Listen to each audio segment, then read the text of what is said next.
திரு பாலச்சந்தர், இந்த பட்டியல் இதை தாண்டி தொகுதி உடன்படிக்கை கூட்டணி கட்சிகளுக்கு கொடுத்துருக்கிறதுல திமுகவுடைய அணுகுமுறை அப்படிங்கிறது என்னவா இருக்குது? இப்போ பாமக தேமுதிக நேரடி மோதல்கள் இருக்கக்கூடியதை பார்க்குறோம்.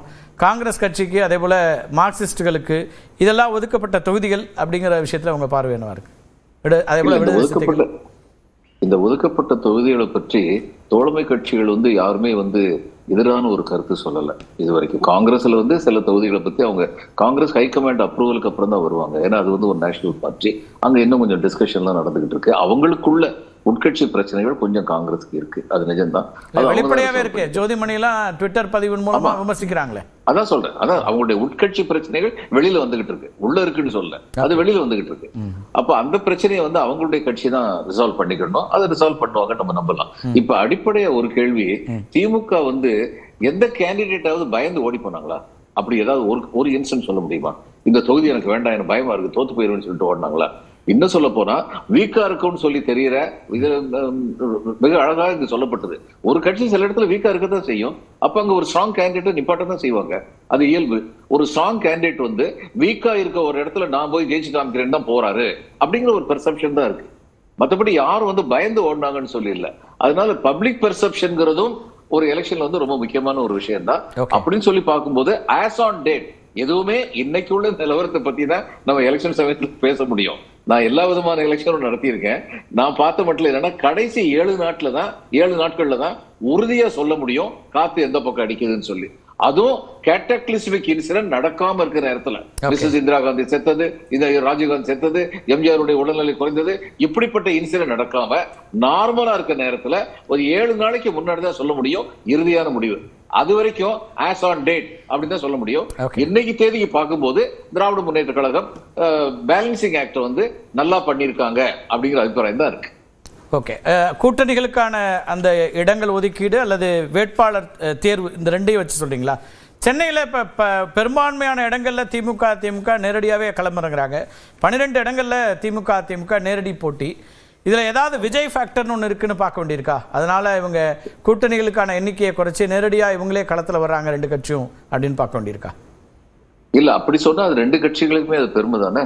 தைரியமா விஜய் ஃபேக்டர்னு ஒன்று, அதை பத்தி நாங்கள் கவலைப்படல. ஏன்னா அவங்க கட்சியில் தாவேக்காவுடைய பெரும்பாலான நிர்வாகிகள் சென்னையில் போட்டியிட போறதா வரக்கூடிய செய்திகளை பார்க்கிறோம். அந்த அடிப்படையில் அது இருக்கா அப்படிங்கிறதுனால கேட்குறேன். இல்ல, அப்படி இருந்தா அது 2 கட்சிகளுக்குமே பெருமை தானே. அவங்க பயந்து ஓடலையே. விஜய்னு ஒருத்தர் வர்றாரு, இது தோழமை கட்சிகிட்ட கொடுத்துருவோம்னு அவங்க நினைக்கலையே. நாங்க நேரடியா சந்திக்கிறோம்னு தானே சொல்றாங்க. அந்த விதத்தில் 2 கட்சிகளுக்கு கிரெடிட் கொடுக்க வேண்டியதுதான். ஓகே, நீங்க எப்படி பாக்குறீங்க இந்த விஷயங்கள்ல? சென்னையை பொறுத்த வரைக்கும் உங்க பார்வை என்ன? இங்க நிறைய எதிர்பார்ப்புகள் 2 பக்கமும் இருந்துச்சு. இல்ல, சென்னைங்கிறது கோட்டையின் முக்கியமான இதுங்கிறதுனால பொதுவாகவே இந்த 2 கட்சிகளுமே தங்களோட டர்ஃப் இந்த சென்னையை ஹோல்ட்ல வைக்கணுங்கிறது ரொம்ப தெளிவா இருக்காங்கன்னு பார்க்கணும். இதுல பொதுவாக நிற்கிறது எப்பயுமே பார்த்தீங்கன்னா இந்த ஹெவி வெயிட்ஸ் நிற்பாங்க அப்படிங்கிறது. இப்போ நம்ம டிஎம்கே தரப்புல எடுத்தீங்கன்னா நம்ம முதல்வர், துணை முதல்வர்லேருந்து ஆரம்பிச்சு சேகர் பாபு, இந்த மாதிரி வரிசையாக நம்ம சொல்லிக்கிட்டே போவோம். அதனால அந்த ஆஸ்பெக்ட்ல 80% நீங்க பார்த்தீங்கன்னா அவங்க ஃபோக்கஸ் இருக்கும்.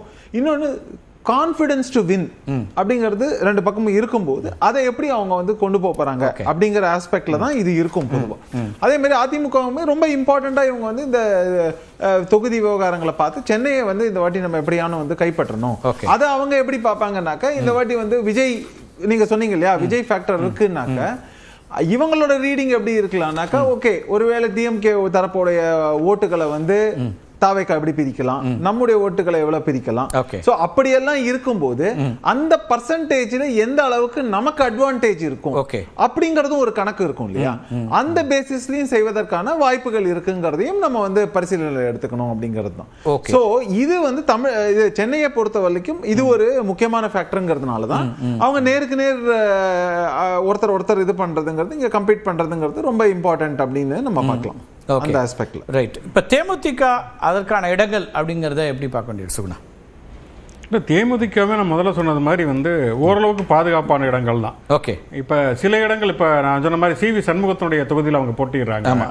அப்படிங்கிறப்ப அது ஒரு சவாலான இடமாக இருக்கும். ஓகே, இப்போ பல்லாவரம் எடுத்துக்கிட்டீங்க அப்படின்னு சொன்னால் அனகை முருகேசன் போட்டிடுறாரு அப்படிங்கிறப்ப எதிர்த்தரப்புல வந்து ரொம்ப கடுமையான ஒரு இப்போ ஏடிஎம்கே அங்கே நின்றுந்தாங்கன்னா வந்து கண்டிப்பா அதுல ஒரு நெருக்கடி இருக்குன்னு சொல்லலாம். பட் ஐஜேகே நிக்குது அப்படிங்கிறப்ப அது கொஞ்சம் எளிதானதாக இருக்கும். இப்போ விருகம்பாக்கம் வந்து இப்போ அந்த பல்லாவரம் மாதிரியான தொகுதிகள் விடுதலை சிறுத்தைகளும் விரும்பியது அல்லது திமுக அங்கேயே போட்டியிடணும் அப்படின்னு நினைச்சதுங்கும் போது அந்த இடங்களும் இப்போ தேமுதிகவுக்கு அவங்க கேட்ட இடங்கள் பெருமளவு கிடைச்சிச்சா? கூட்டணிக்குள்ள இருக்கக்கூடியதுலேயே அதிகமான இடங்களை பெற்றதும் அல்லது விரும்பிய இடங்களை பெற்றதுமாக இருக்குன்னு மற்றவங்க யோசிச்சதுலாம் இப்போ இந்த அதிகாரப்பூர்வ தொகுதிகள் வந்த பிறகு என்னவா இருக்குன்னு கேட்குறேன். ஏன்னா அந்த டாக் ரொம்ப பெருசா இருந்தது கடந்த சில நாட்களாக. திமுக கூட்டணிக்குள்ள இருக்கக்கூடிய சிக்கல்கள் அப்படின்னு பார்க்கப்பட்டதுன்னா அதுதான் இருந்துச்சு. இல்லை அதில் சில தொகுதிகள் இப்போ விருகம்பாக்கம் வந்து தேமுதிக கேட்டுக்கிட்டு இருந்தாங்க, பார்த்தசாரதிக்காக கேட்டுக்கிட்டு இருந்தாங்க அப்படின்னு சொன்னாங்க. ஆனால் வந்து விருகம்பாக்கங்கிறது தொடர்ச்சியாக திமுக ஜெயிக்குதுங்கிறப்ப திமுக வந்து பிரபாகர் ராஜுக்கு தான் மறுபடியும் கொடுத்துருக்காங்க அப்படிங்கிறத பார்க்குறோம். அப்போ என்னன்னா வந்து நம்ம கேட்கக்கூடிய அத்தனை தொகுதிகளையும் வந்து கண்டிப்பாக கூட்டணி கட்சிகளுக்கு ஒதுக்க முடியாது. ஆனால் அதே நேரத்தில் 100% அல்லது ஒரு 80% அவங்களை அதிருப்திக்கு உள்ளாக்கிட்டு அப்படியான தொகுதிகளை ஒதுக்குறதுங்கிறது தான் ரொம்ப ரிஸ்க். அதனால இப்போ தமாக வந்து 5 தொகுதிகள் வந்து வாங்கி இருக்கிறதையும் தேமுதிகவும் நம்ம கம்பேர் பண்ணி பார்க்குறப்ப இது ஓரளவுக்கு சாத்தியம். இப்போ விசிகாவை நீங்க எடுத்துக்கிட்டீங்கன்னா இப்போ ஆலூர் ஷானவாஸ் இருக்காரு. ஆலூர் ஷானவாஸ் நாகப்பட்டினத்தில் வெற்றி பெற்றிருக்கிறாரு. தொடர்ச்சியா வந்து அவர் எங்க போட்டியிட முடியும் அந்த மாதிரியான கேள்விகள். இப்போ வந்து பொது தொகுதிகள் பார்த்தீங்கன்னா 2 பொது தொகுதி தான். அங்க திருப்பூர் பாலாஜி நிப்பாரு. அதுக்கப்புறம் பாத்தீங்கன்னா பண்ருட்டி தான். பண்ருட்டி இப்போ ஆலூர் ஷானவாஸ் போட்டியிடுவாரா இல்லையா அப்படிங்கிறத ஒரு கேள்வி. அந்த மாதிரி வந்து சில இடங்கள்ல அந்த மாதிரியான சிக்கல்கள் இருக்குது. இப்போ காங்கிரஸ்ல என்ன முழுமையா வந்து சால்வ் ஆகலைன்னா அது காங்கிரஸ் கட்சிக்குள்ள இருக்கக்கூடிய ஒரு பிரச்சனையாக இருக்கிறது. ஆனா கம்பேரிட்டிவா ரெண்டையும் வந்து கம்பேர் பண்ணி பார்க்கிறப்ப இதுல வந்து திமுக கூட்டணியில அந்த ரிஸ்க்ங்கிறது ரொம்ப குறைந்திருக்கிறது அப்படின்னு தான் பாக்குறேன். நீங்க இப்ப சென்னையை நீங்க தாவேக்காவுடைய ஃபேக்டர் பெரும்பாலும் என்ன சொல்றாங்கன்னா தாவே நமக்கு ரிசல்ட் வந்தா தான் எதுவுமே தாவேக்கா பத்தி நம்ம சொல்ல முடியும் என்றாலும் கூட சிட்டில தான் அதிகமா தாவேக்கா வந்து கொஞ்சம் இருக்கலாம் அப்படின்னு சொல்றாங்க. அது வந்து எந்த அளவுக்கு ஒர்க் அவுட் ஆகும் அப்படிங்கறது நம்ம இனிமேல் தான் பார்க்கணும். இப்ப சென்னையில பாத்தீங்கன்னா நிறைய புதுமுகங்களுக்கும் திமுக வாய்ப்பு கொடுத்திருக்காங்க. இப்ப தமிழன் பிரசன்னா, சுபேர் கான, ராஜா அன்பழகன் சொல்லி நிறைய கொடுத்திருக்காங்க பார்க்கணும். எனக்கு தெரிஞ்சு தாவேக்காவை பொறுத்த வரைக்கும் பெரம்பூர்ல ஒரு பெரிய போட்டிகள் இருக்குமே தவிர இப்ப ஆதவர்ஜுனாவோ அல்லது ராஜ்மோகனோ அவங்க வந்து அவ்வளவு பெரிய போட்டிகள் ஆனந்தம் இங்க தான் டி நகர்ல போட்டிடுவாருன்னு சொல்லப்படுது. யாரு? புஷி ஆனந்த். அது வந்து பெரிய வெற்றி பெறுவதற்கான சாத்தியங்கள் இருக்குங்கிற மாதிரி தெரியல. இன்னொன்னு வந்து தாவேக்கா வந்து தொடர்ச்சியாகவே திமுக எதிர்ப்பு அப்படிங்கிற அடிப்படையில் அதிமுக வாக்களை அதிகமாக குறிவிக்கிறது. தாவேக்காங்கிற தோன்றிய காலத்துல இருந்தே அது வந்து 2 வருஷமா நம்ம பார்த்துட்டு இருக்கணும். அப்படிங்கிறப்ப திமுக விட அது அதிமுகவை அதிகமாக பாதிப்பதற்கு மண்டல வாரியா பார்த்தோன்னா நான் உங்க எல்லாருடைய கேள்வி கேட்டேன். இப்ப திமுகவை பொறுத்த வரைக்கும் மேற்கு மண்டலம் எப்பயுமே ஒரு சேலஞ்சிங்கான ஒரு ஸ்பேஸா இருக்கு, ஜோனா இருக்கு. அப்படின்னா அதுக்கு என்ன வியூகத்தை வச்சிருக்காங்கன்னு பாக்குறீங்க? இன்னைக்கு வந்திருக்கக்கூடிய வேட்பாளர் பட்டியலோ அல்லங்க கூட்டணிகளுக்கு ஒதுக்கப்பட்டதையோ வச்சு எப்படி பார்க்கலாம்? இல்ல அதுல தான் 2 வியூகம் உண்டு. ஒன்னு வந்து செந்தில் பாலாஜி அங்க போயிருக்காரு, கரூர்ல வந்து கோவைக்கு மாறி இருக்காங்க, திமுகவுக்கு பெரிய பலம். இன்னொரு பலத்தை அதிமுகவை உருவாக்கி கொடுத்திருக்கு. பாஜகவுக்கு பெரிய அளவில் போட்டியிடுவதற்கான வாய்ப்புகளை இதுல மேற்கு மண்டலத்தில் அவங்க உருவாக்கி 5 இடங்கள் கொடுத்திருக்காங்க. கூட்டணிக்கு பாஜகவுக்கு 5 இடம் மேற்கு மண்டலத்துல மொத்தமா அவங்க கோவை தொகுதியில் மேற்கு மண்டலத்தில் அதிகமா வந்து வலிமையா இருக்கிறதுங்கிறது. அப்ப அந்த இடத்துல வந்து அவங்க கொஞ்சம் வீக்கா இருக்காங்க அப்படின்னு தான் பார்க்க முடியும்.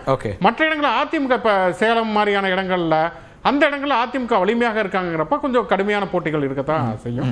ஆனால் வந்து அந்த அதாவது கடந்த தேர்தலை விட திமுக அந்த டேமேஜை கொஞ்சம் குறைச்சிருக்கு அப்படிங்கிற மாதிரி தான். ஒரு குயிக்கான இன்ட்ரோடக்ஷன் என்னன்னா, நீங்க வந்து திமுக தரப்புல இருந்து நிறைய அதிமுக எக்ஸ் அதிமுக இவங்க எல்லாம் இருக்காங்கன்னு சொல்றோம்.